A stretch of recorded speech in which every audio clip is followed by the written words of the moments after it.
Gandang umaga sa inyo mga men. Meron pala kaming mga pusa dito. Kung mayroon man may gustong bumili sa inyo ng mga pusa, meron po kami dito mga pusa. So, kung gusto nyo makita, ito po sila. So, ayan po, meron kaming tigring pusa. Meron din po kami yan. Yung pusa na yan, hindi ko po alam kung anong tawag yan sa kanya. Ayan po, meron po kaming Maine Coon. Ayan. Meron din po kami yan. Ayan po na pusa na yan. Ayan po yung pinakamabait sa kanilang lahat. Ayan po yung anak niya maliit. At saka yan. Saka ito, medyo malaki na. Yan po. Yan. Yan siya. So, ayan naman po yung isang puti.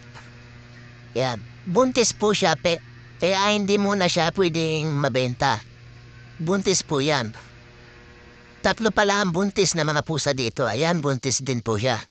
So, di bale, yan po. Yan puti na yan. Yan ang nanay ng ito. Yan. Mag-ina po sila, yan. Tsaka, ayan. Ayan pong pusa na yan. At saka, ito. At saka ito. Magkakapatid po yan sila. Yan, magkapatid yan sila.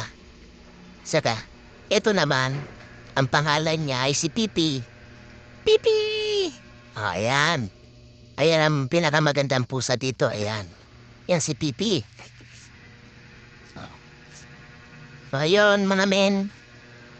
Yan lang po ang aming mga pusa. Kung mayroon po kayong magustuhan po sa kanila, mag-comment lang po tayo or mag-message sa akin sa Facebook. Ayan. Pwede po kayo.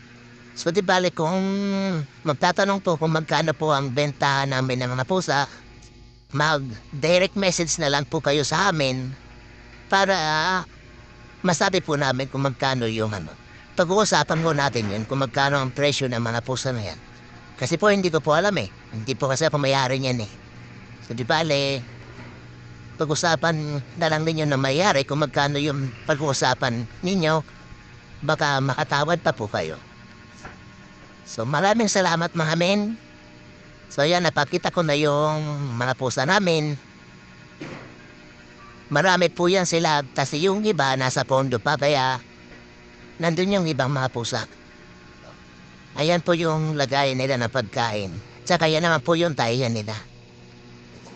Ayan, yan po yung tayan. Ayan. So, kung may magtanong kung bakit sila nakakulong, ayan po ang tatlong yan. Mahilig po yan lumabas. Ilang beses na po yan. Lumalabas dito sa labas na yan dyan. Parati yan dyan sila sa bubong.